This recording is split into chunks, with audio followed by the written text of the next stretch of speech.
Coming up on another intriguing episode of That Was a Show, Badaptation Party Girl. Based on the 1995 indie Sundance hit of the same name, Christine Taylor plays Mary, struggling to make a living amidst her fast-paced lifestyle in the New York City club kid culture where she hosts underground parties with her best friend Derrick, played by John Cameron Mitchell. She gets a job in a library, but can she prove herself as mature and responsible? Can she learn the Dewey Decimal System? Brynn, Aaron, and Barry wander through the aisles, find 791.45 GIR, and research why this party flopped. We grew up during peak sitcom, Seinfeld, Friends, The Fresh Prince, but those shows were diamonds in the rough. This podcast is not about those diamonds. It's about the rough. Some sitcoms were briefly popular in their time. Some were canceled almost immediately. You probably won't recognize most of these, and you'll ask, that was a show?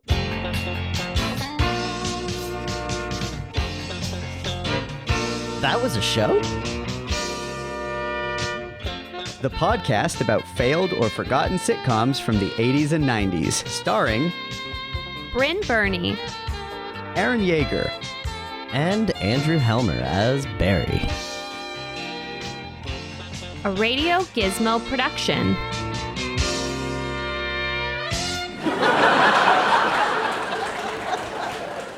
Hello. How's everybody doing? We're doing great. We hope you all are too. I'm doing a solid okay. Yeah, Aaron has a little bit of a headache. Yeah. I mean, I pretty much run like a maximum 7 out of 10 at any given day. Like, so, you know. I mean, that's, what getting older is all about. Just being constantly uncomfortable. Yeah. Yeah, pretty much. Yeah. Well, it's another week, another dollar, so they say. Yeah. Yeah. Another week of, obscure television pulled from the reaches of our, Yeah. pop culture history. It'd be funny if did people out there just assume that like when we're not doing this show, we're also just like watching like we're just watching bad sitcoms just for the hell of it? I don't know. I don't know what people think of us. I mean, it's half accurate. Yeah. No, but I mean, I don't know what everybody out there thinks we're doing because I want to know what any of y'all think of me. Yeah. You keep all that to yourself. Comment on the show, but you leave me out of it. That's all I'm saying. I mean, all of you out there who are listening, you've got all kinds of ways to connect with us now. We're more on the internet than we were previously. Yes. Aaron, why don't you talk about that a little? Well, we are continuing to grow our online presence with our slowly but surely, our wonderful new website at thatwasashow.com. If you haven't seen it yet, check it out. Yeah. And we are releasing the episodes from our archives onto YouTube. So if you know someone who loves to watch podcasts in that venue, they're all up there. So by all means, just go check them out. Go check it out. We obviously. I'm saying that with the assumption that the day that you are listening to this is March 1st and not the day that I'm recording this. But that's true. When you all out there listen to this, they're all on YouTube. So check them out. And we continue to encourage you to subscribe on your podcast listening platform of choice, whether that be Apple or Spotify or whatever.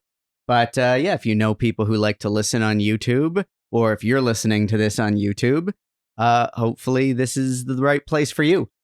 Yeah. And we are long overdue to come out with some new merch. We have a few designs that we've been kicking around, but we are probably going to do something in the vicinity of making fun of one of the tropes that we've identified as being particularly common and silly. So hopefully we'll have some more news on that front soon. Yeah. So on that front, welcome to That Was a Show. If you were looking for This Is a Program, that's in Mr. Hand's class down the hall. Yeah. Bonus points to anyone out there who gets that reference. Now, Mr. Hand, you got that? Yeah. Nice. Now, Brynn, I believe you chose the show for this episode, so why don't you go ahead and tell us about it? I did. So one thing I want to say right off the bat is that this might possibly be the most obscure show we've covered. In terms of a show that actually aired, because there are others that are kind of obscure and very like hidden gems, but the pilots never even made it to air. But in terms of shows where there were, a pilot and a few following episodes, this one might be the most obscure. So this episode is covering Party Girl, which was a 1996 sitcom adaptation of the cult indie film of the same name. Or as we call it, a bad adaptation. Yeah. It's a bad adaptation. I don't know. I mean, No. No. I'm not saying that I liked it. I'm just saying that it's like a very different interpretation. So I guess then, yes, it's a bad adaptation. And I will say that although we call it bad adaptation because that's a funny play on words, we're not saying that these types of adaptations are universally going to be bad. We all remember that we quite liked the show, the sitcom adaptation of Working Girl. Yeah. And only now am I realizing that we've done Working Girl and now we're doing Party Girl. Yeah. Okay. So Party Girl, the sitcom, was developed by Ephraim Seeger based on characters created by Daisy Von Scherler, who wrote and directed the original film. Daisy Von Scherler wrote the pilot as well. So it's very much like there's a lot of things that are taken directly from the movie. And if you watch the trailer for the movie on YouTube, you can see direct like lines from the pilot episode of the sitcom. So it's interesting. So the show is meant to be a starring vehicle for Christine Taylor, who had just made a big splash playing Marsha Brady in the satirical Brady Bunch movie that was released a year earlier. So it premiered on Fox in September 1996. A total of 6 episodes were made, but only 4 aired before it was officially canceled. Now, I'm getting that information strictly from IMDb because, again, there's so very little information about this show on the internet. So it was a struggle just to find actual reviews of the show from the time. So it's kind of like a mystery. And the reason that I picked this show was because I actually remembered it being on the air and wanting to watch it as a kid because I saw a bunch of promos. I saw promos of it that featured Fight for Your Right to Party by the Beastie Boys. Like I have this very vivid memory of Christine Taylor like doing some sort of like little dance move to the main like hook of that song and being like, oh, what's that all about? And then it was basically canceled before, 11-year-old me was ever able to watch it. So basically, the show revolves around Mary, who is the party girl, a Manhattan 20-something who is kind of like, I don't even know how to explain her. She's sort of like a 90s Gen X era Holly Golightly in a sense. She's an aged up Cher from Clueless. Yeah, she is. I mean, she basically at the start of the sitcom and the film is running illegal parties. So she'll basically throw like a rave type party at a nightclub or some other big location in the city, and she'll charge cover to get it. She'll get a DJ, lots of hot, fashionable people. That was just her apartment. By the way, that was just her loft, her massive loft apartment. That opening party, you're correct. That was technically. We'll let Brynn finish the description, but we will absolutely be coming back for a lengthy discussion about this apartment. Yeah. I could rant for half an hour on her freaking apartment. So basically, there's a lot of stories like this from the 90s and 2000s era where it's like a young woman who is an orphan essentially. And she has these like adults in her life that are trying to tell her to get her life together. And at the start of the film and the sitcom, she basically gets arrested because she's throwing an illegal party and needs some money to pay her rent. She approaches her godmother. So it's a very, random relationship, but it's her godmother who's played by Swoosie Kurtz, legend of stage and screen. And she basically wants a loan. And then Swoosie Kurtz is like, no, you have to get your life together. Come work for me at the library. So basically, the entire premise is that she's a library clerk by day and social butterfly and nightclubbing princess by night. And she has a couple of eccentric friends, one of whom is played by the incomparable John Cameron Mitchell, and the other one is played by Matt Borlangi. And she also has a nemesis, who is another young library clerk named Wanda, who's played by Marin Dungy. And she's, they just don't get along, and we'll get into all of this. So basically, the whole thing is this push and pull between Mary trying to kind of get her poop in a pile and be a responsible adult, but also living life to its fullest and being fabulous and fashionable and always being seen at every hotspot in New York.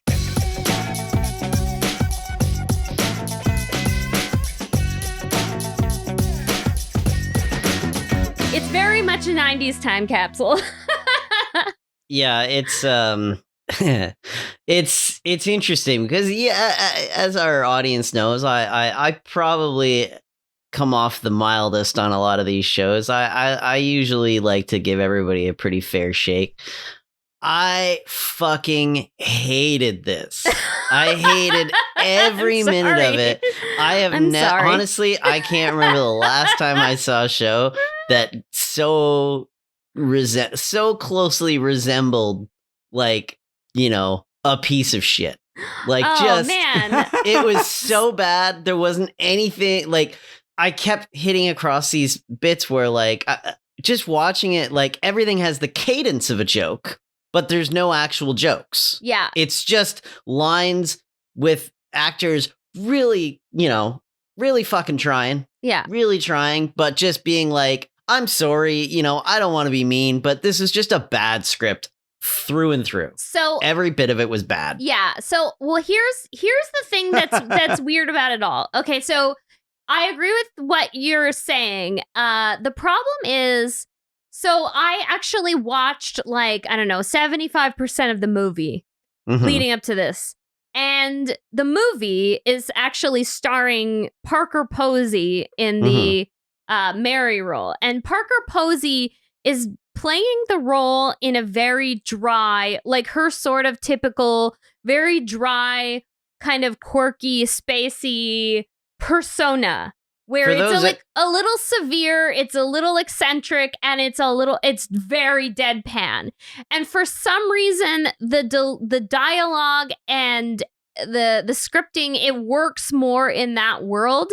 And that's kind of why that film absolutely. I could popular. Easily see that. Yeah. Parker Posey would nail all of this. Yeah. But it's just, and it's unfortunate because Christine Taylor is amazing. Mm-hmm. This was not the right project. They should have completely started from scratch and had different writers and had different, it just didn't go to her strengths, I saw that there was like you said, the original writer had a writing credit. I don't think she wrote this. I think that was this was a contractual thing. Well, I was about to say a contractual obligation credit. So the contractual part is actually the created by. So seriously, guys, she actually did write the pilot. So she wrote the pilot. There was 3 credited writers though. Okay.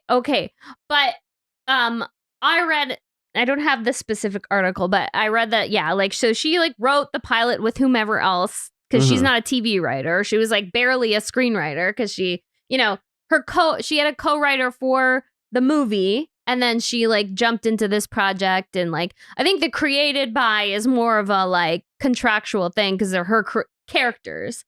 Yeah. You know, and they kind of let her write the I pilot with just- other people. I just want to say, like, what's interesting to me is, so the movie came out the year before. yeah. It was Yeah. a Sundance hit. It was Yeah. kind of indie. Yeah. Having seen, I didn't watch as much as you did, but I Yeah. saw some number of minutes of it. And it's got that very kind of low budget, gritty, handheld camera. Yeah. Much like, although there's a lot Yeah. of visual action, the dialogue is like spaced out a lot Yeah. more. It doesn't have anything resembling the cadence of this kind of comedy. And it's interesting because it was obviously like a big audience favorite there, or some big hit. Yeah. And some network executive or whatever saw this and we're like, we're going to turn this into a TV show and we're going to Yeah. ride this wave. And you can imagine they're like pitching it in a meeting. Yeah. And they're like, okay, so it's like club kid culture. And there's this girl and she parties really hard, but she needs money. Yeah. So she gets a job at a library. And it's this funny juxtaposition because by day, she's in this like subdued, quiet, button down environment. And by night, she's doing these big raves and parties. And someone's Yeah. like, okay, got it. And they're like, is there anything else I need to know to make this story work? Nope. Just run with that. Yeah. Just find like your typical sitcom staff and crew Yeah. from any other show from 1996 and just dump that premise I Yeah. can into see them. something else. I could see them just getting halfway through and Clueless being this massive box office hit, Yeah. and them Can- just being like, yeah. just make this like that. Can we Yeah. afford the rights to Clueless? No. We No, can get 'cause- Party yeah. Girl. Yeah. And obviously, and I don't know what sort of went on behind the scenes in the casting, but clearly they weren't going to go with Parker Posey for a myriad of reasons. Parker Posey probably didn't want to do it, A, and B, Parker Posey's too weird for primetime. Like, she's just, and Yeah, that's for- what we love about her. She's weird. Well, I don't know if Aaron loves her. but- For slightly younger folks out there, Parker Posey was like what the 90s version of Kristen Ritter was. yeah. Yeah, okay. Yeah, that's a good comparison. Yeah. So, yeah, basically, they went with Christine Taylor, which is like a great choice for a sitcom, and she already had like TV experience, movie experience, and she was like kind of a hot commodity. Like she was like an up and comer, having just, like I said, co-starred in the Brady Bunch movie. So it was like they, and then they had Swoozie Kurtz, who was already very established, had just come Always off great. of, yeah, always, like delivers everything you want. And she had just come off of her stint of the very popular and long-running drama Sisters, for Mm. which she won an Emmy. So she was like a big deal. So it was like a big deal that she was cast in this, like, in this particular role as well. So it had all the right elements. It just didn't, it just Well, didn't work. I want to start with one thing about why it didn't work for me, because this isn't why it's not funny, but I couldn't not bump on the Yeah. absurdity of this.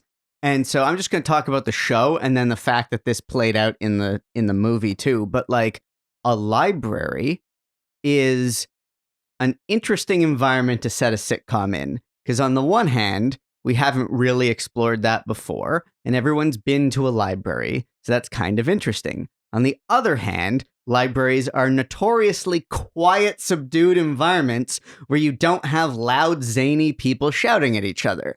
Now, my mind would have gone to, well, if you're having a library in a sitcom, that's going to be the joke, is that it's hard for her to like contain her energy into like wedging it into that environment like a square peg into a round hole. Only she's not the only loud one there. Yeah. It would be funny if she was the loud one there and Yeah. she was the fish out of water. But in the very first episode, one of the first things we see is this community group that's going down in the library where this woman's leading this group of people in what is never really explained, but I can assume it's supposed to be an English conversational group. English- She's teaching. Well, she's not teaching, but it's an English. It's an English as a second language conversational Yes. group. Yeah. and So it is these are- so yeah. offensively like It's bad. portrayed. it's bad. It's very But I was bad. going to say we can Yeah. figure that out from context clues, but it's never fully. No, it's in the dialogue.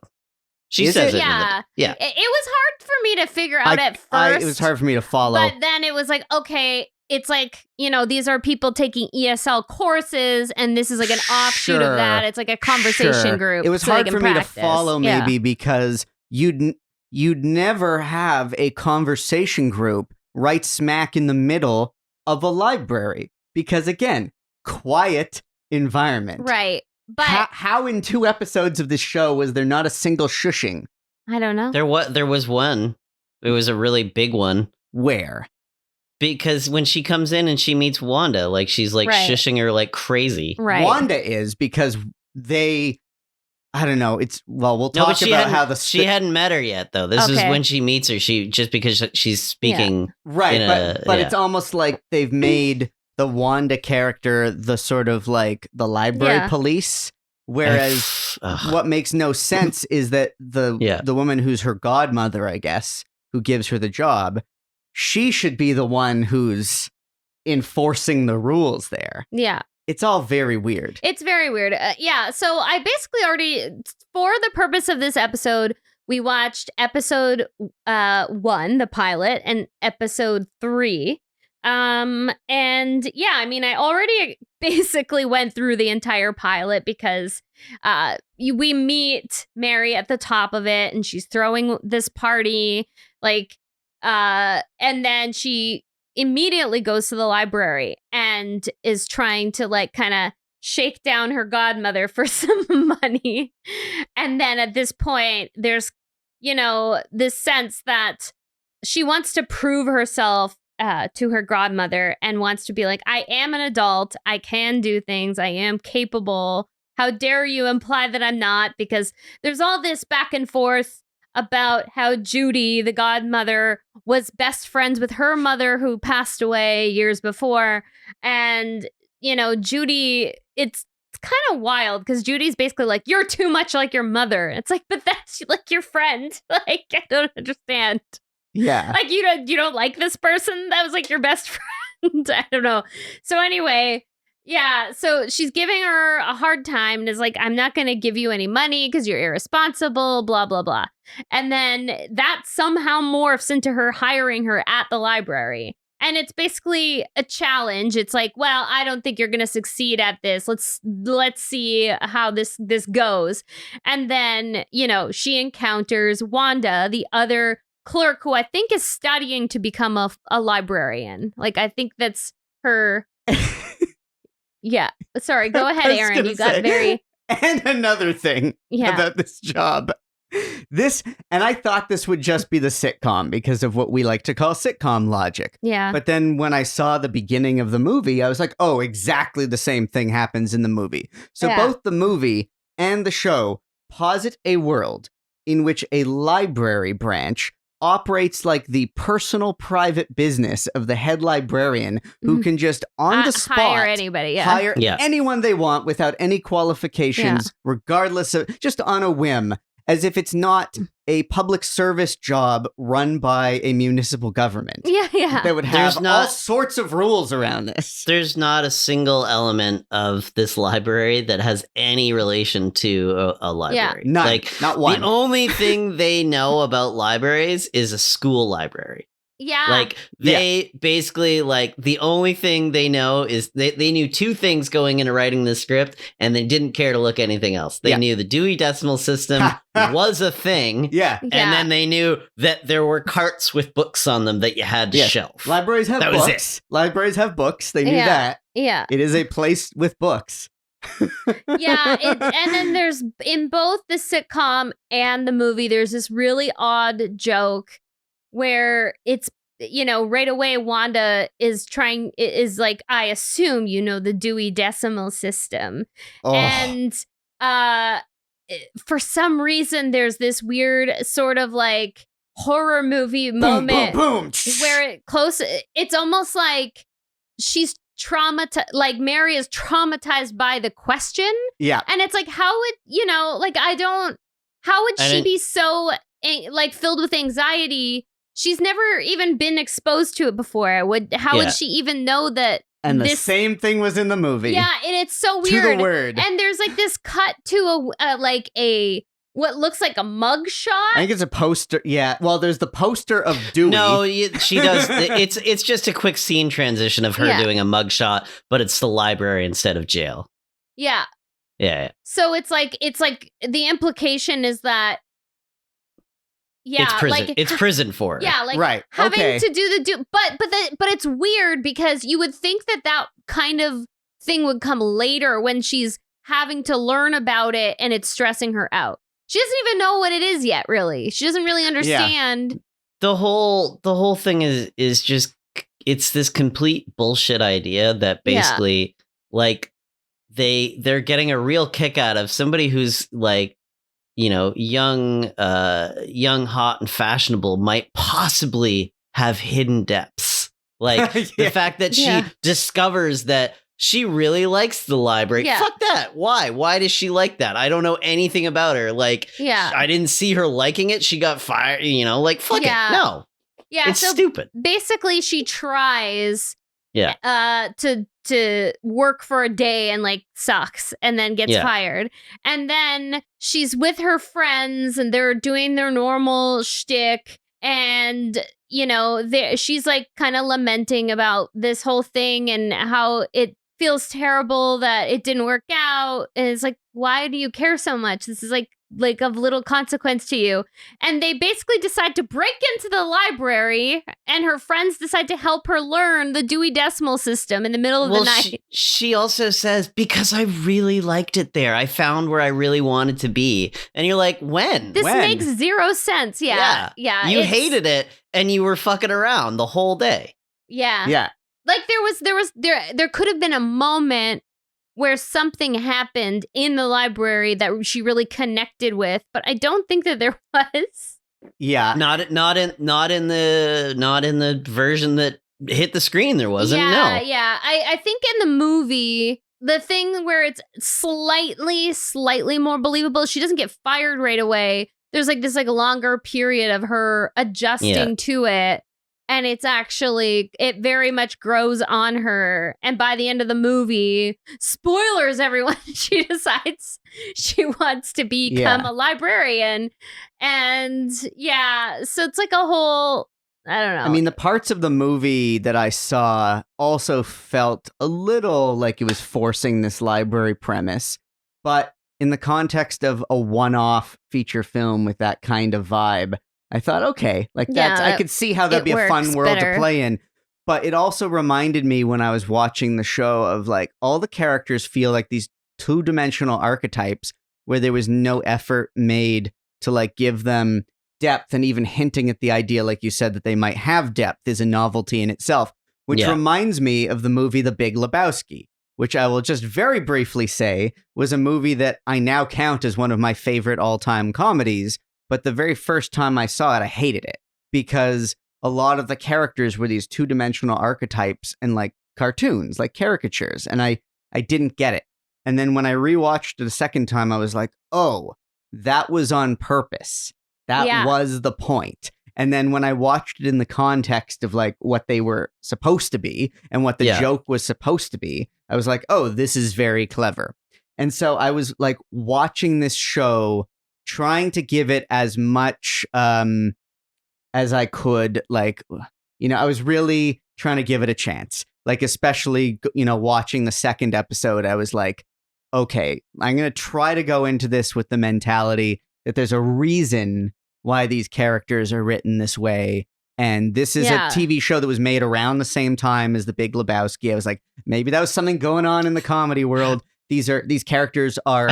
I don't understand your take on The Big Lebowski, I have to say. I don't get what you're saying at all. I don't want to like derail this conversation. I really don't think they're. I don't think they're two-dimensional characters in The Big Lebowski at all. They don't end up being all two-dimensional characters, but they introduce characters as the like shell-shocked Vietnam War veteran, the second wave feminist, the nihilist who's floating in the pool, the rich pompous businessman. Each of these characters is kind of like a comic book character sort of cliche. And then over the course of the movie, you see all the interconnections between them, and you see the commentary that's coming out of them, and all of the layers that like build into it. But like Act 1 of The Big Lebowski feels like a bunch of like cardboard cutout people, except for Lebowski himself, who's like really hard to decode and understand. But all the people around him in this world.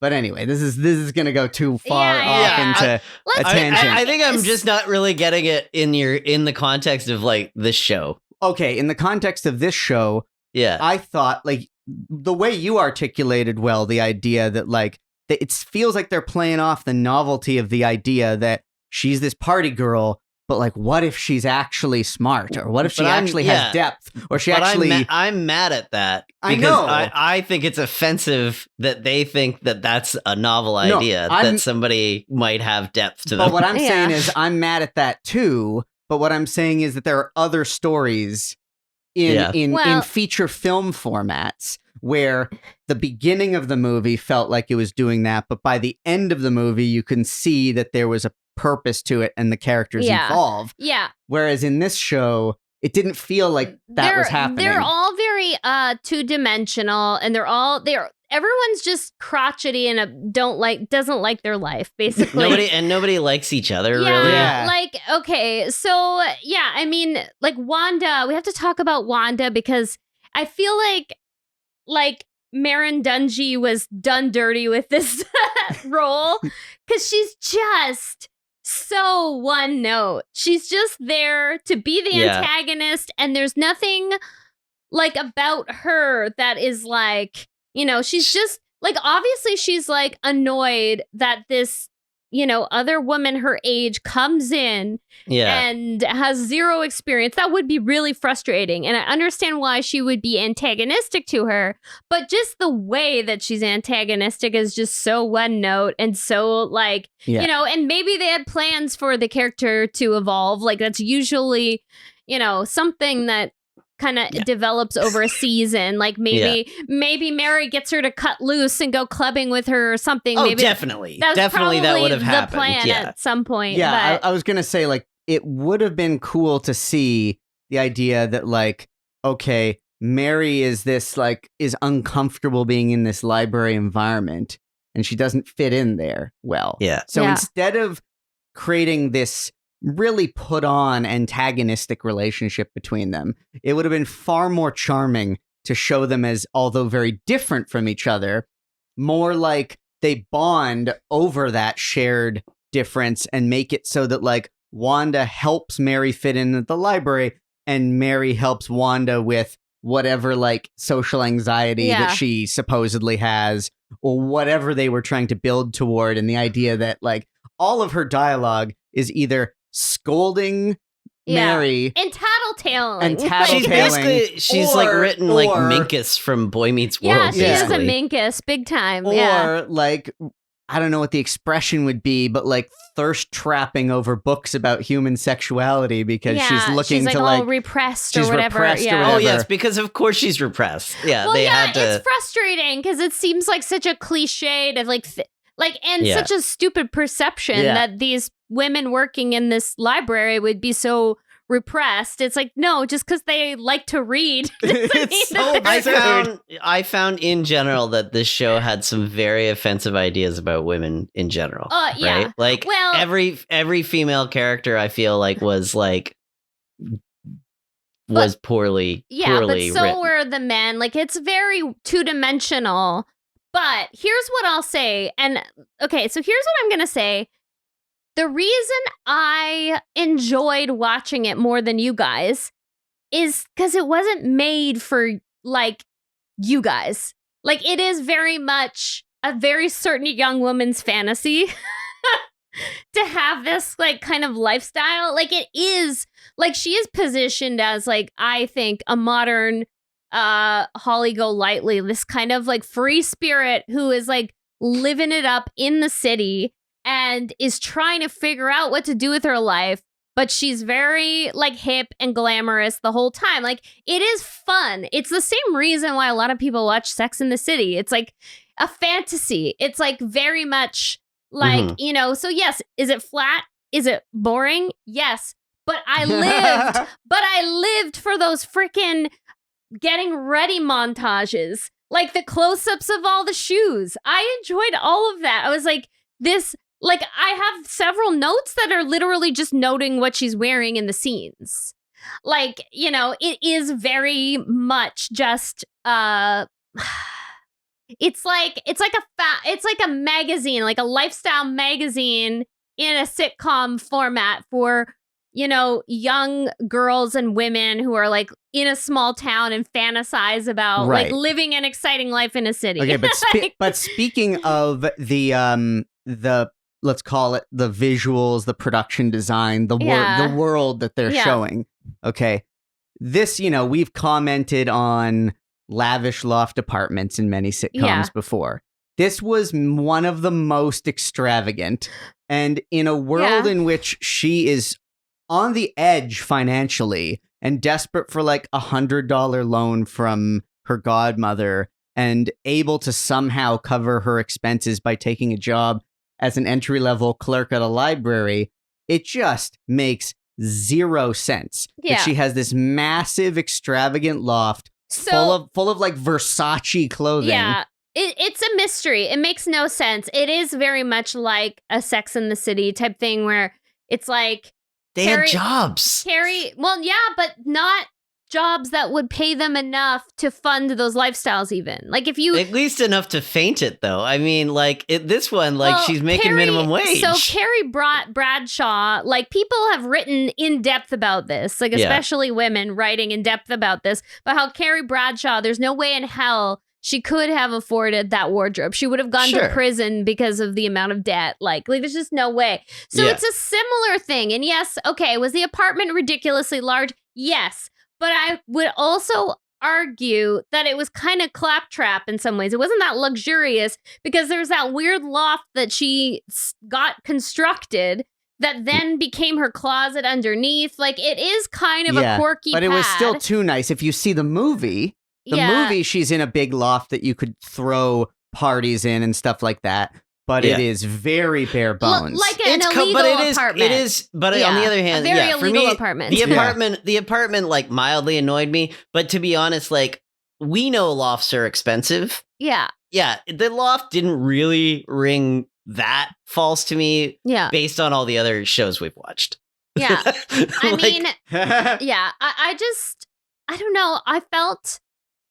I enjoyed watching it just for those very superficial reasons. And all the like 90s club jams that were music was fucking They were banging. It was really good. They played TLC Waterfalls at one point. Just in the background. Yeah. I was like, this is the best. Yeah. Like there's probably a big reason why this show has never really hit a streamer is because his music rights would be too hard to they would have to cut it all out and like the Wonder Years. Yeah. So there's that and you know, I also couldn't help but thinking because one of the main sets that they keep going back to is a bar where she hangs out with people and she comes in like with Norm energy where everyone's like, hey, but like, so it's obviously like, this is the bar she goes to almost every single day. Yeah. And it's like, okay, get a job as a bartender. It would pay more and you might actually be qualified to do it. Wasn't the plot of the movie, Aaron.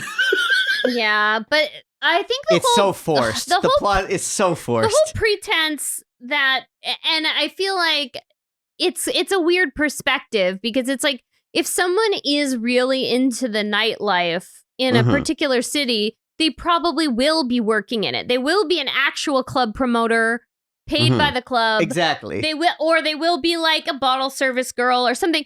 But like I think the whole idea with the character is that she doesn't want to be like she wants to be running the show. Like she doesn't want to be a waitress or she doesn't want to be a bartender. She wants to be the host of everything, right? She wants to be the queen bee, you know, like that. Yeah. So it's kind of like she would rather, and I'd sort of understand this. Like I've had like, you know, not that I was like out clubbing like that ever, but like, you know, a boring job by day and then pursuing something a little more, you know, interesting by night. Like I've been in that world where it's easier to hide in a very normal job Yeah, And you're not then- going to run into those people. Exactly. So I sort of get that whole, like, it's like Clark Kent and Superman. Like, it's like, Yeah. you know, you Yeah. got two identities. And that is like a thing that's maybe more relatable to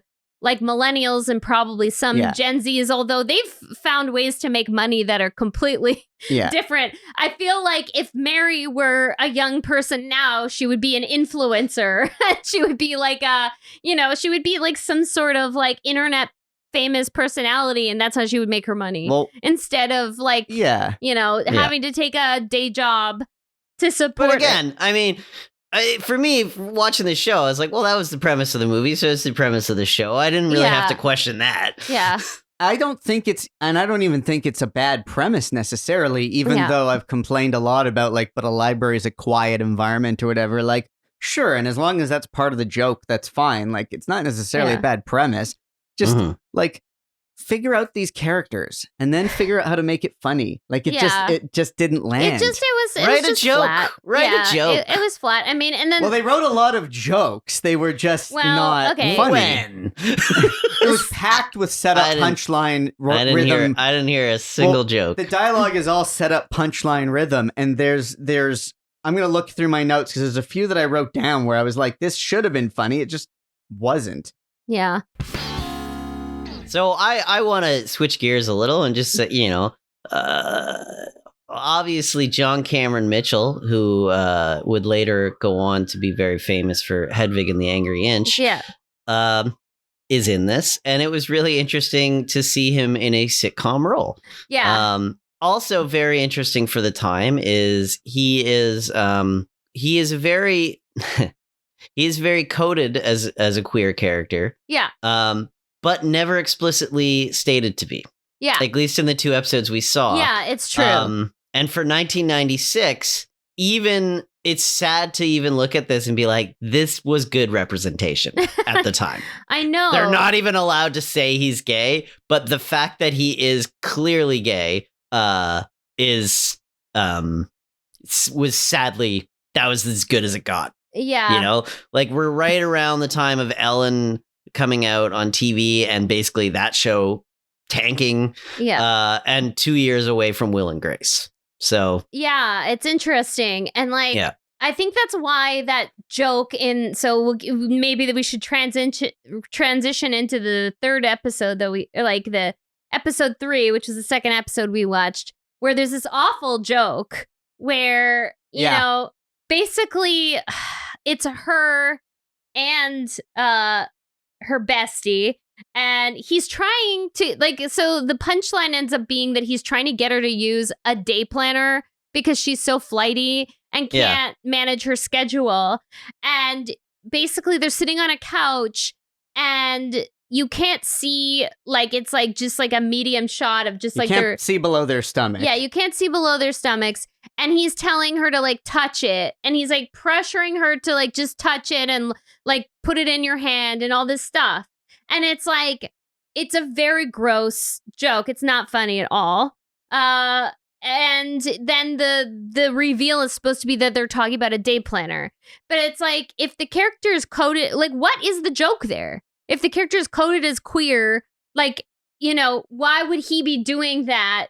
Like, why would that guy be pressuring her to touch his nether regions? You know, like, it just doesn't make any sense. It was really, really stupid and like not thought out well. Like, and then, that was representative of every joke execution on this show. It was yeah, all. it was just not thought why out. is it? Why is Yeah. this a joke? Yeah, That's all. Yeah. That's the worst of the jokes they did Yeah. in these 2 episodes. But it is, yes, it's representative of how poorly executed and unfunny and unthought out all these jokes are. I found 2 of them from my notes, speaking of which. Yeah. So in the first episode, she's trying to borrow the money from her godmother, and she says, "But Judy, you know I'd love you even if you didn't spit out crisp 20s." That was kinda funny. Delivered like a joke. I didn't laugh, but it's a was- joke. Well, because she says I'm not an ATM, and then she Yeah. is I love you even but crisp 20s, Right. because that's what an ATM spits out. Sure. Yeah. And then there's That's the one. that's kind of funny. This is the one that I thought should be kind of funny when she comes in and her mouth is all numbed from the dental work. Oh. And she opened, which is such a stupid, tired old gag. I fucking hate dentist gags. I know, and it ran on for like most of the episode, but the very beginning of that plot line where she says through mumbling because her mouth is numb, "This is not easy for me to say."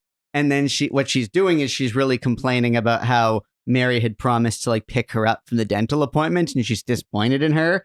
But it's a play on words or like this double entendre that's not easy for her to say because physically it's hard for her to talk in that moment. Her dentist appointment at 8 p.m. on a Friday. Yeah. Because they had to somehow work it into the plot. Yeah. Fuck, it's so goddamn stupid. Yeah. So basically the focus of this episode is like, okay, in the first episode, she's being like scolded and for being,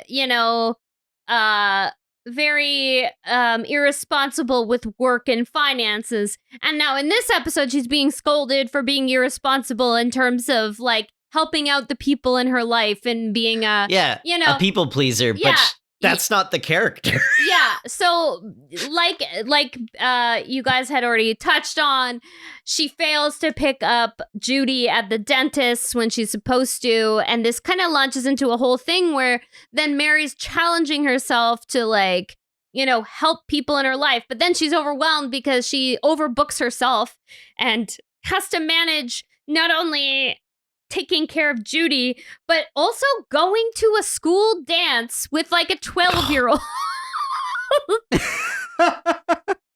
I made so many notes about that. Couldn't they come up with any like semblance of realistic like plots? Like if that kid was a reoccurring character, I guess I could see it, but he's just a stranger. Total stranger. Yeah. And Aaron and I had a brief side conversation before this that was totally a trope in the 90s, which is so weird and like inappropriate. Adult taking adolescent to prom. We have seen so many times. It's always woman, young boy. Yeah. It's always like, oh, this is like a big favor to them. And I'm like, that's fucking creepy. Like, there's no world in which the freaking chaperones and teachers that were there would be like, "Oh, this is fine. Like, this is fine." And it's like, "Oh, you're just slow dancing with this grown ass woman. That's fine. That's totally normal. That's totally cool." And like, it's just, it makes zero sense. But you see it over and over, and I don't have any specific we need examples. We need a name for that trope because it happens a lot. But it's so gross, and like the whole point of it is for this boy to impress his friends, as if they believe that this full adult woman is actually romantically interested in this child. Like that's like very disturbing. It's horrifying. But I also just want to say, like, yes, it's horrifying, but also to think that episode 3 of a show, and they're already resorting to that sort of adult taking adolescent to prom to somehow learn how to be a more responsible adult storyline. They're resulting to that kind of thing in episode 3. What does that say about whether they have enough ideas to actually carry a series? No, they didn't, obviously. It's... Just because if the very basic premise itself of her being this party girl who's trying to navigate working in a library, if you can't find a plot in episode 3 to keep that story in the library and you have to go to some fucking kid's prom and you can't even keep your joke on the library set, what are you going to do? Where do you go from here? Well, There's I'll so many. They needed to show the club life more often because that's what you get in the movie. Is like you get a lot of like amazing like 90s era club scenes. Yeah, and this we didn't see a single club scene. No, you're right. We didn't. Nope. We didn't. It was very kind of like. Yeah, like they would take this idea of her being a party girl and bringing it to other contexts. Like she goes to this dance and she's like the life of the party and ends up bringing all these children from the dance to this party at a bar. This pub that is their bar set. Yeah, so they're like, well, this is where the party is in this episode. She completely overbooks herself and promises to be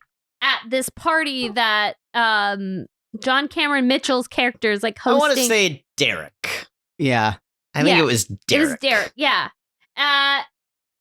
Anyway, yeah. So she brings all these children, and Judy is tagging along the whole while because Judy is on, like, painkillers for her dental procedure. So Judy is tagging along the whole time, and it's just like, by the end of it, she's like, I need to set boundaries for myself. I can't say yes to everyone. I can't do this and that. And, like, that's the takeaway. And it's like, that is true.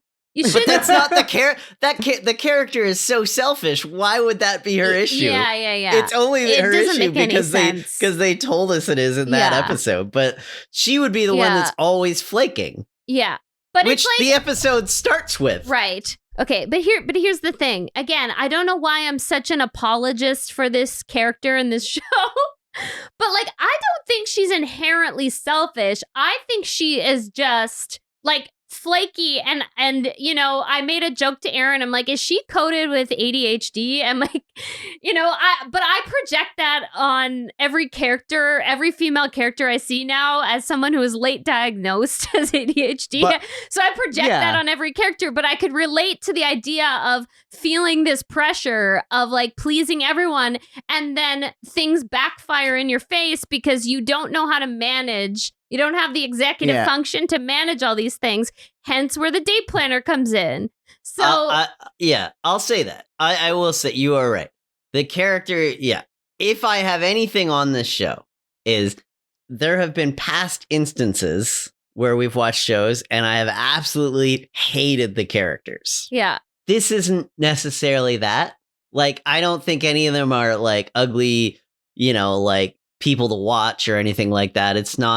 They're not bad, humans. It's just all the words they're saying just aren't funny. Yeah, I'll agree with that. Like, one thing I wrote down, this is maybe the best thing I can say about the show, is that in that episode, the idea that maybe she is some sort of like people pleaser and tries to help everyone or get him or say yes to everything. Yeah. I actually found that, like, if that's the case, I don't think that was like super well explored or established, but if that's the case with her character, I think that would endear me to that character. It's a better angle. But this whole idea that, okay, and again, this is the last time I'll bring up this idea, but that the whole kind of thing that triggers her in every episode is the Judy giving her a hard time and saying that she's incompetent at something, and she spends the rest of the episode proving that she's not. And that is like a classic ADHD, women with ADHD move, where you have to you feel like you need to prove that you are worthy and that you're not yeah, which is why she takes the job there in the first place out of spite, because she's told that she won't be able to cut it there. So she takes the job to prove them wrong. Yeah. And all of those things on paper are interesting ideas to explore. It needs to be funny. Yeah. It's it's all in the writing, man. It's all in the writing. Yeah. But anyway, I don't know. It's weird. And you're right. And not from concept stage. Yeah. Concept stage, we're down. There's a version of this that works. Yeah, the concept grew on me. Yeah. It's just that there was no point where the actual execution caught up to the concept. I'm hardwired in to always want the best things for Christine Taylor. Yes. Always. I've always been a huge fan of her. I think that, this show didn't do her any favors because it was her first big starring role. Yeah. And then, we'll get into it with the spin-off and all of that, but I don't think there was anything else where she got to be the star of anything. No, I don't think I think this is a very talented actress who has never had her fair. She's always been a very memorable supporting character. If only she was getting things. If only she got a dime every time somebody used the Sure Jan meme. Come on. It's true. Everyone uses that meme now. I don't know. It's it's all very interesting. It's like I wanted to the show because the world, the very superficial, the basic elements of that world and that character, I really found appealing. Both as a kid and now, this kind of like eccentric woman just trying to like hustle to like live a certain lifestyle and being like, being, as the kids would say, a vibe, but like not wanting to desperately just maintain that. Yeah. And then not really having a direction of how to do that. And then having to do what she needed to do to survive. Like, I just like that whole premise.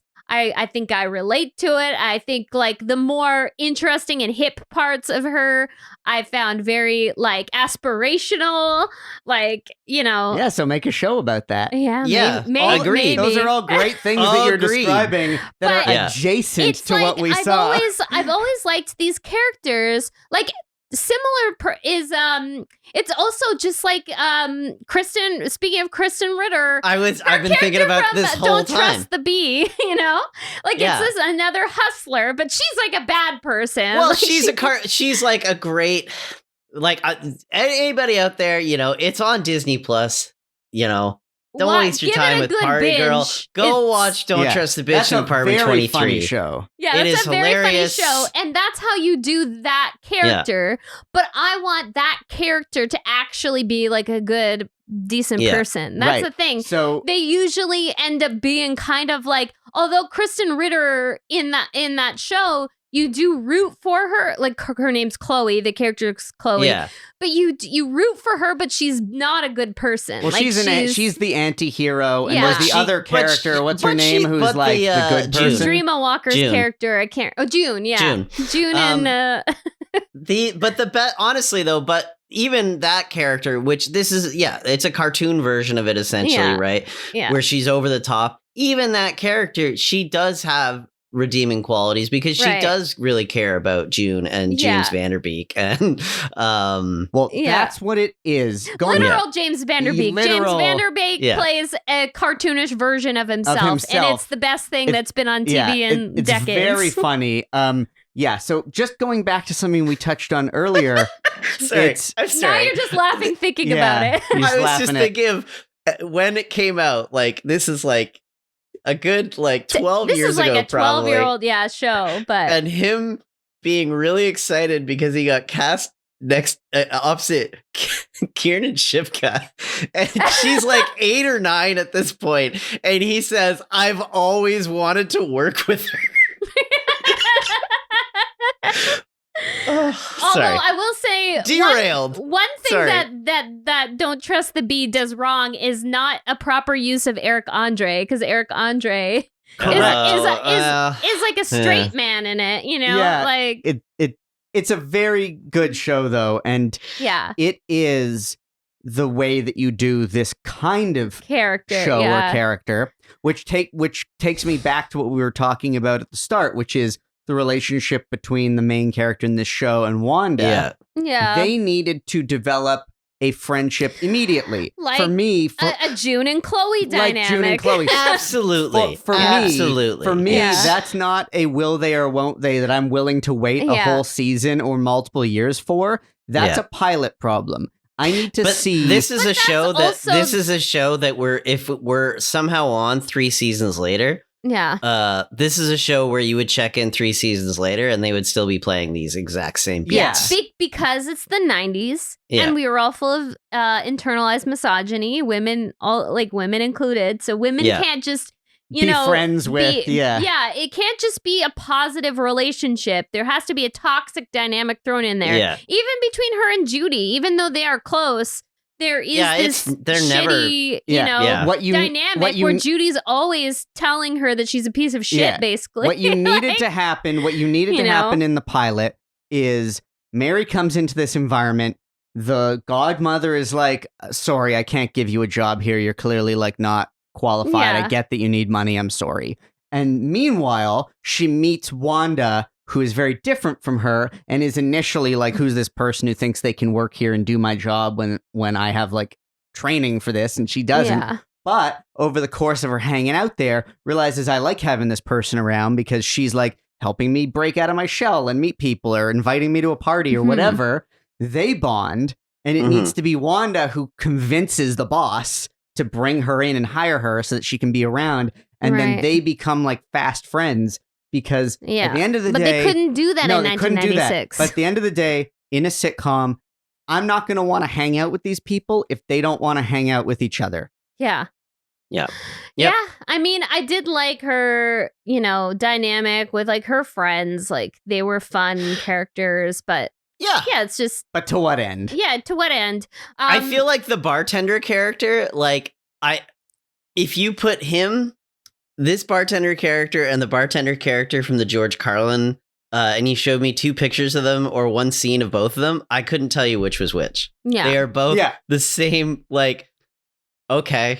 Yeah, we need like a But kind John of tough Cameron meathead Mitchell, bartender from a New York. John Cameron Mitchell's great. The best thing about this show is that it made me immediately go watch Hedwig and the Angry Inch. So. Yeah. Yeah. But yeah, it's like, I know I keep harping on this, but like the show's main focus, the world of this story, is the library. She comes from a party girl world, and we do want to see more of that. And it's weird that we never see parties, but Parties are expensive, man. They're You got to pay a expensive. lot They're hard to you gotta shoot. pay a lot of Yeah. you got to Sure. pay a lot of extras. You got to light it. It's hard to do in front but of if a the studio whole audience. the whole thing is How many episodes was it going to take before there was a party in the library? right, You're right. exactly. That was totally going to happen. But it's like, What? Oh my god! Yeah, right. but if you imagine like it's basically a workplace comedy. yeah. And it's basically like if you imagine Cheers, where the friendships and the positive relationships only happen outside of the bar. And the people at the bar all hate each other. And then some of them have other friends outside the bar in other Yeah. worlds. Makes no sense. This show is primarily set in the library.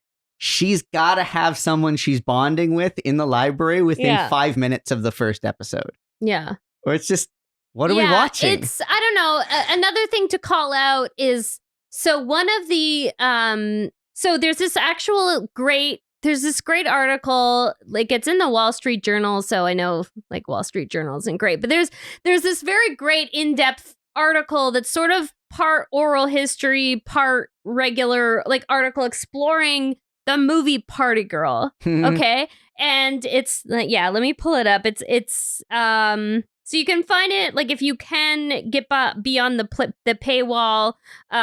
It's basically called How the First Popular Movie Ever to Stream Online Was Made. Because fun fact, Party Girl the movie was the first movie ever to premiere on the internet in 95. Interesting. It's wild. Whoa. Yeah. So I would recommend the article. It's an interesting read by Ari Saperstein.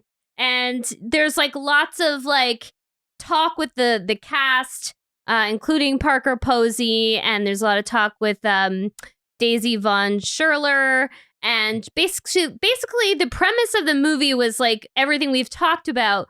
But also in terms of the characters, she wanted the characters that, as she put it, were the weird people in another movie that would only have 5 lines and be like a very minor character. She's like, what if they were the main characters? And so that's like what the movie was meant to do, which is like perfect for someone like Parker Posey. But then you have someone like Christine Taylor, who is more of a leading lady. She's Exactly. She is like a leading lady doing this part that's meant to be a very offbeat. She is a very conventional lead for Yeah. this. Yes. Yeah. Yep. So it is like that could be one of the reasons. And like John Cameron Mitchell fits that mold of the movie, I would Mhm. say. But like, that it is like, and I hate to say this because I love Christine Taylor, but yeah, it was just like the wrong. It was. It didn't do her any favors, Yeah. so I don't think that's So, but yeah, like this is like a fun read because it talks about that whole thing. Like, it was an indie movie made for like 150 grand, shot over like 2 weeks and like just over 2 weeks.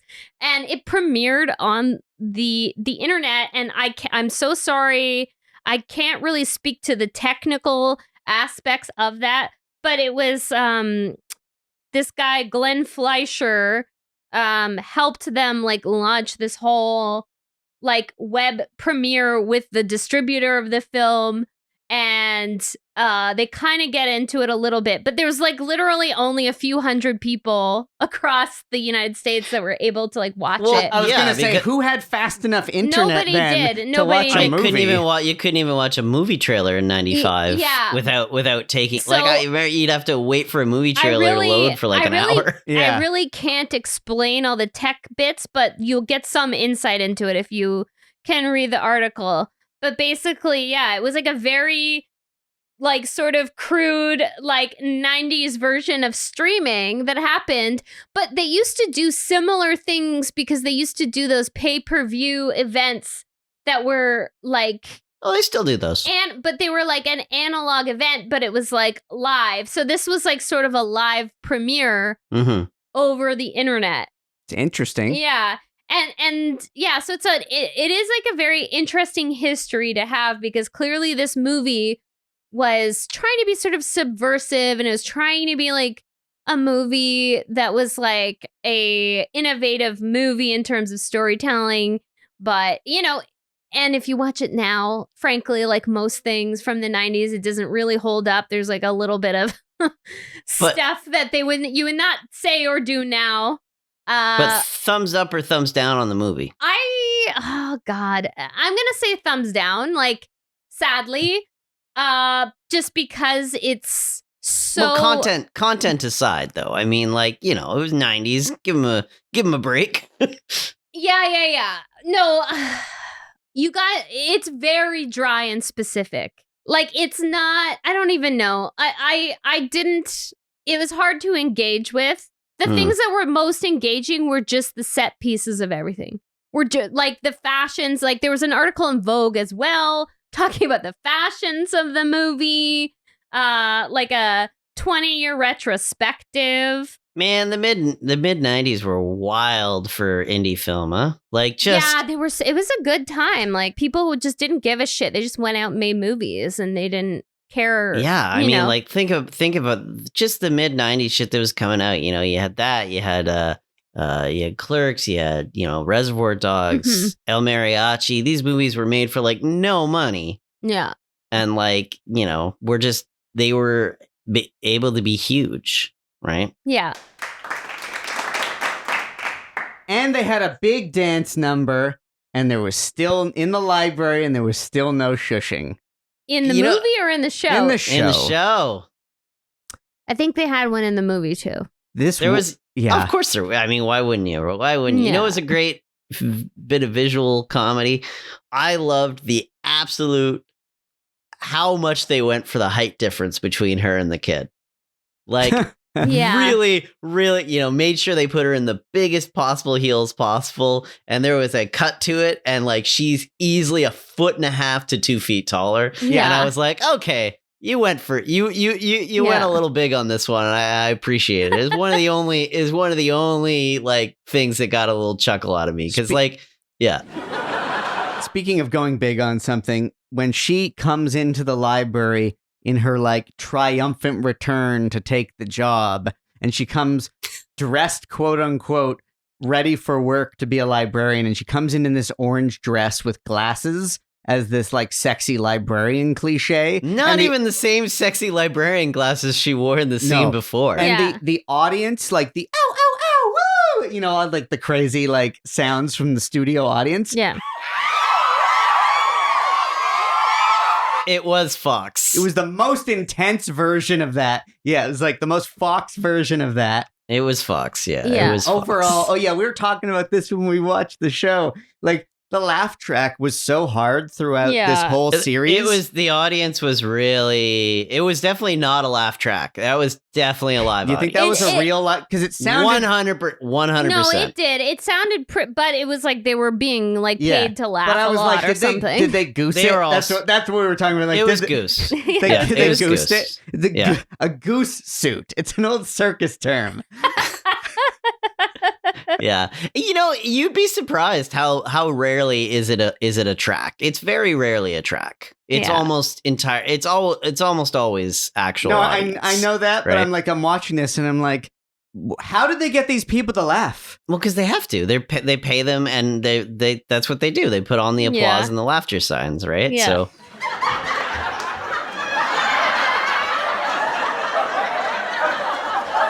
That's what you do. You get a big talking to ahead of it. They do it at every late night show. There's a very funny commentary on that in an episode of The Comeback where in the second season where Lisa Kudrow is playing she's playing Valerie Cherish, her comeback character, doing a gritty HBO show based on her experience. It's very meta, doing the sitcom from the first season, and she's very confused because there's a fake audience. They're doing a green screen thing where they're supposed to be faking filming a sitcom episode, and there's this fake audience, and she's really offended by that. She's like, well, there was always a real live audience watching us perform, and the director that's there is like, oh no, they're gonna laugh because I tell them to laugh. She's like, they're not actually gonna laugh because these are actors and they're gonna be jealous. And then she's like, no, they will laugh because I tell them to laugh. And then she gestures for them to laugh, and they do, and then she forgets that it's fake, and she's like, oh, you're right, this does work. And then she's flattered. She's flattered. She thinks they're actually laughing at her. She's like, oh, they are laughing. And it's like, yeah, because literally funny. she just directed them to laugh. It's perfect. It's like My one other little leftover note that I might as well get out of the way here is, with shows like this from this exact time period, I always look to see if someone in the cast has been on Seinfeld.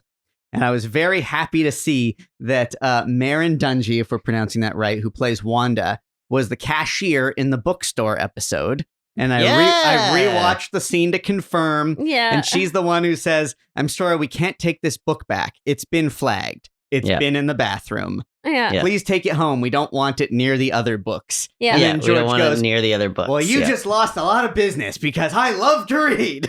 Well, Christine Taylor was also in an episode of Seinfeld. So really? Yeah. It's in her IMDb I didn't look. credit. I think okay. she is one of Jerry's girlfriends. Oh, okay. Yeah. Oh, that makes sense. One of his thousands of attractive girlfriends. But also, isn't it funny though that Maren plays this clerk or librarian in a library in the show? She's a librarian. She's getting typecast as a librarian. And then she's in a bookstore in Seinfeld. She's typecast as a book clerk. Yeah, I guess. These shows. I guess. Probably, if this is 96, that easily could have been 96 too, right? Yeah. I mean, it could have been the same year. That episode of Seinfeld was right near the end. Oh, it was season 9, so it was shot in 97 or 98. But I mean, her presence is very she gives off that vibe as someone who would be a good presence. Yeah, very don't fuck with these things. Yeah. She was the right person to cast to be in that library. They just needed to write her good dialogue and give her dimensionality as a character. How do we connect Party Girl with Friends? I mean, a few, many ways. It's very connected to Friends, and by one degree in several scenarios. So first of all, Maren Dungy was also in Friends. Nice. She guest starred as one of the high up people at the museum that Ross was working at. Yeah. So she's in an episode. Christine Taylor is also in a pretty memorable episode where she plays Bonnie, this woman that Ross starts to date that shaves her head. Holy shit. Yeah. Because Rachel tells her to. Yeah, Rachel tells her. Basically, she's a friend of Phoebe's, and she previously had a shaved head and then grew her hair out, and she was known for a long time as having a shaved head. And then Rachel, to sabotage this new relationship because she still likes Ross, tells her to shave her head, and then she does, and then they break up. So it's kind of a wild story. So okay, and then there's other 1 degree connections in the behind the scenes. I know we don't always get into behind the scenes, but I just found it interesting that 3 of the 4 directors listed for Party Girl also directed episodes of Friends. So Steve Zuckerman, Shelley Jensen, and Michael Lembeck. So it's very connected. There's probably lots of other more than 1 degree connections. It's like, it's the same era. It's young people in New York. It's the same lots, probably. Yeah, I was going to say same era and probably different the same networks. The same block of the city practically. Yeah. Just the difference in polish between a Friends script. Oh, I know, right? Even an early like pilot Friends script to this is I think this show was very rushed. I think that's the biggest reason. It was very rushed. It was not thought through. It was very rushed. And like they were like, we need to capitalize on this now, No time for rewrites, no time to even finish a draft of the script. Just, oh my God. Just get it out there. Get an audience. Get it out there. We'll goose them. Yeah, we'll just goose it. Goose everything. We're just going to goose it. Yeah. Spin-off. Yeah, I mean... Spin us off.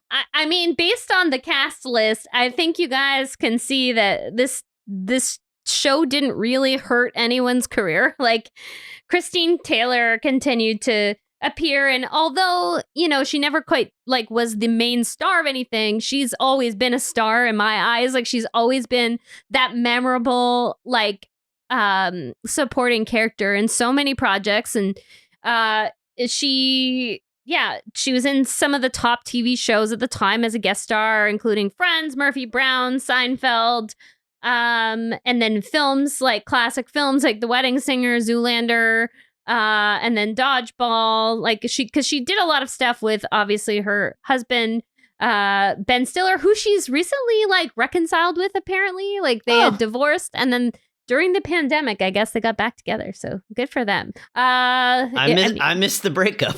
So. Yeah. She's also, had some fun guest starring in Curb Your Enthusiasm. She had her stint on Arrested Development as Sally Sitwell. Oh yeah. So she had a good run on Arrested Development. And I've been rewatching Search Party. She had a fun role in Search Party as the rich lady that Alia Shawkat's character works for.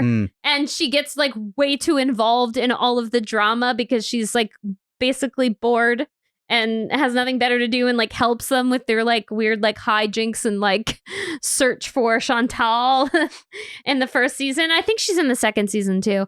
But anyway, so she's fun on that show. Apparently she's in Severance, but I have not seen Severance yet. I looked. It was just as a random voiceover role. Oh, okay. So it's not a big role. And now, okay, so this is the most fun thing that she's doing recently. She's a podcast now with her former co-star of the show, Hey Dude, David Lasher, where they talk about 90s pop culture and their experiences working as actors in pop culture, in 90s TV and movies. And I looked at their episodes to see if maybe they talk, if I could get a sense that they mention this show at all. But there's only been about 4 episodes. So I'm going to check out this podcast and see if it gets a mention, and maybe we could do a follow-up mini-sode, because I find that so interesting. I want to know more about this show, because there's it seems like it's been scrubbed of the internet. There's not much information anywhere about it. So I'd love to hear her kind of if she wants to talk about it, at least I'd love to hear her takes on the whole thing and what it was like, because it would have been so cool to hang out with John Cameron Mitchell all day, and just the wardrobe alone would have been fabulous to get to experience. Christine, if you're listening to this, sorry I was so harsh. Yeah, she might be listening, Barry, so I'm glad you covered that. I'm usually fair. Yeah. And then, okay, so as we mentioned, Maren Dungy also appeared in Seinfeld. She also appeared in Murphy Brown and Friends. She guest starred on Saved by the Bell, The New Class, Curb Your Enthusiasm. She had a recurring role on Better Off Ted, which I know Barry was a fan of. And, she also had a pretty big role in Alias. The King of Queens, Brooklyn Nine-Nine, Big Little Lies, and most recently she's on this season of Shining Vale. So she is very prolific. Like, she's been in so much stuff. Like, this little blip like did not slow her down in the least. You can say the same about everybody else, truly. Like Matt Borlengi, who played O'Neill, the like kind of hunky bartender who she has a will they or won't they sort of, I guess, with. Does she? He's had an interesting career because he kind of is one of these guys, and we've seen this a lot in our in the spinoff where there'll be people that pop up in these sitcoms who also have like a double life working as a soap actor. And like, that's like a really smart move because it's such a steady gig. Like, you can get hundreds of like episodes, like being. Well, it's work. It's yeah. You know. So anyway, so he's been in like, had like long roles in both All My Children and The Bold and the Beautiful. And then he's also in Days of Our Lives. So he's done like a ton, but then he also did tons of like memorable guest roles on various procedurals. And then he was also in another, funny enough, he was also in another like adaptation of a movie. He was in Police Academy, the series. So that's one we might have to do. Wait, there's a sitcom adaptation of Police Academy? There sure is. I think there was an animated one too. Yeah. Oh, no. Yeah. Most recently, he was in Cobra Kai and 115 Grains, and I have no idea what 115 Grains is. But anyway, I have no idea what any of those are. He's still working a ton. And then, we have Susie Kurtz, who is already an icon of stage and screen, had been acting since the 60s when she got this role. So it's like she was already, you know, and like we said, won the Emmy for Sisters. And after this, she still, you know, was unstoppable, did tons of movies, including Liar, Liar, and Cruel Intentions. And the role in Cruel Intentions is funny because it's sort of like a reference to Dangerous Liaisons, which Cruel Intentions is based on, because she was, and it's funny that she was in that movie because she was also in Dangerous Liaisons.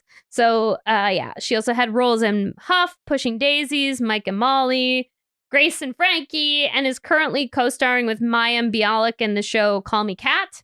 And then, of course, last but certainly not least, and probably my favorite person on this cast, John Cameron Mitchell. Just a couple years later, he created and starred in Hedwig and the Angry Inch on Off-Broadway, and then he starred in and directed the film based on it. He played Andy Warhol in this series, Vinyl. That's a short-lived series, but kind of a fun series. He, you know, I enjoyed him a lot as Gabe in the show Shrill. And, you know, he played Joe Exotic in the Joe versus Carol, the scripted version of that whole thing. He's Joe Exotic in that. I had no idea. Yeah, it's pretty iconic. Like, I couldn't really like get into that show that much because it was, you feel kind of burnt out on the whole Joe Exotic thing after watching. Yeah, there was Tiger no reason. King and there was listening no to reason to make a comedic version of that. It was funny as it is. Just watch an episode just for him playing Joe Exotic because it is pretty iconic. It's pretty amazing. It was like, you know, that's great. It's great casting. Beyond Hedwig, it's like the role he was meant to play. It's perfect casting. Yeah, that's great. That's great casting. And he's just like this consummate artist because he also, as we said, directed. So he directed the Hedwig the Angry Inch movie, and he also directed Short Bus, Rabbit Hole. He's just like, he never stops creating art. It's like very, you know, he's like a very inspirational guy, and like, you know, recently released a scripted podcast series called Anthem, the Homunculus. So I don't really know what it's about, but I think it's sort of like a sci-fi horror, but comedy at the same time. So I might check that out because there's, you gotta like look at the cast list. It's wild. Like the people doing the voice work in it, it's like A-list people. So yeah. I don't know. I mean, I know like it was like a huge deep dive talking about everybody, but I just like the cast was so outstanding that I was just like, I wanted to like, because this show was so mediocre, I just really wanted to highlight what they've done since. What you've demonstrated is that this show is an example of something that's worth less than the sum of its parts. Yeah. Yeah. So, Much less. which is too bad. Yeah. One other little part that I noticed, I can't remember which episode it was in, where I saw Brian Posehn make an appearance. Oh, yeah. First episode. Okay, first episode. And I always like him. And I saw him and I was all I'm like blanking. I don't even know who that is. Oh, you'll recognize yeah, him. as Look soon it as up. you go, you'll know who he is. Look up Brian Posehn, you'll know exactly who he is. And as soon as I saw him, I was like, oh, I hope he's going to be a regular in this. But it seemed like maybe it was just like a tiny little walk-on. Wait a second. That's weird. It seems to be Mr. Producer is calling us for once. All right, I guess I'll answer it. Hello? Hello, Mr. Yeger. This is Raleigh Prince Jeffries calling from Mr. Producer's office. Yes. Hello, Raleigh. Might I transfer you? Yes, please. Mr. Producer, I have Mr. Yeger from Show Me That on the line. Hey, kid! Hey, Mr. P. You're a bit early. We were going to call you soon. I know, kid, I know, but I had to tell someone. I'm just that excited. Oh, all right. Well, what's going on? Is this about your sitcom? That's it. What's what? No. That's what it's called. Oh, right. It is! Kid, meetings have been going so well. I just did a lunch with Big Saul Stevens over at the Gilded Oven Mitt. You know, it's over there on the corner of Pulaski and McNeeman. Again, I have no idea what city you're talking about. So, who's Big Saul? Big Saul Stevens, you know, over at the network. Guy's an absolute legend. They say he's the one that discovered Little Angus Cloud. Who? You know, Fezco on Euphoria. You watch Euphoria? Magnificent program. The saga of Jules and Rue continues to tug at my heartstrings. So this guy's a legend. A legend. He also discovered Ron Livingston, two of the Wayans brothers, and Barbara Stanwyck. Wait, Barbara Stanwyck? Which Wayans brothers? Elmore and Francis. Anyway, so we're over there at the Gilded Oven Mitt. I order their legendary 6-layer Reuben Club. It's a masterpiece. And you know, the lunch goes very well, very tasty. Over dessert, he looks me right in the eyes. He says, "Get this. Do you want to go halfsies on one of their pies?" I say, "Of course I do." He says, "What kind of pie?" I say, "You're the legend. You tell me the pie." And I say, "Yes, Mr. Stevens." So he says, "I like your attitude, kid." You're 67. So what does he tell Rachel, our wonderful server? He tells her, "Get this. Give me the brambleberry." And? And, kid, I just ate brambleberry pie with Big Saul Stevens. Do you have any idea what that means? I do not. Kid, that's it.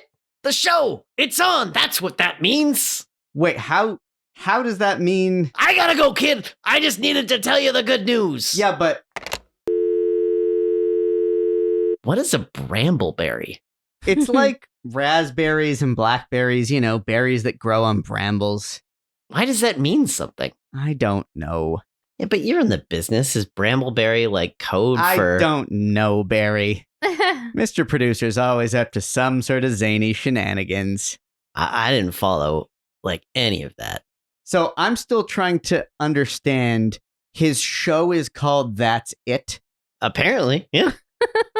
I think we said everything we could really say about Party Girl.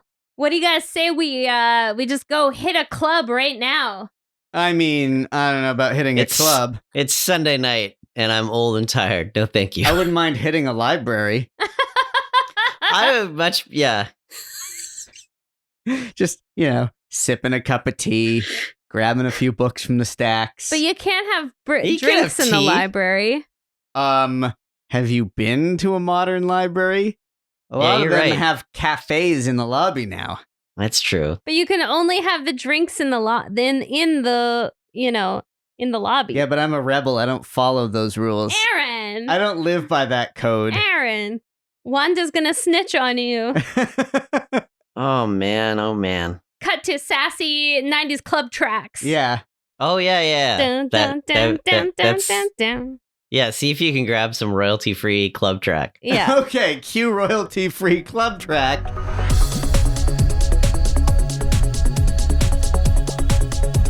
And Roll credits.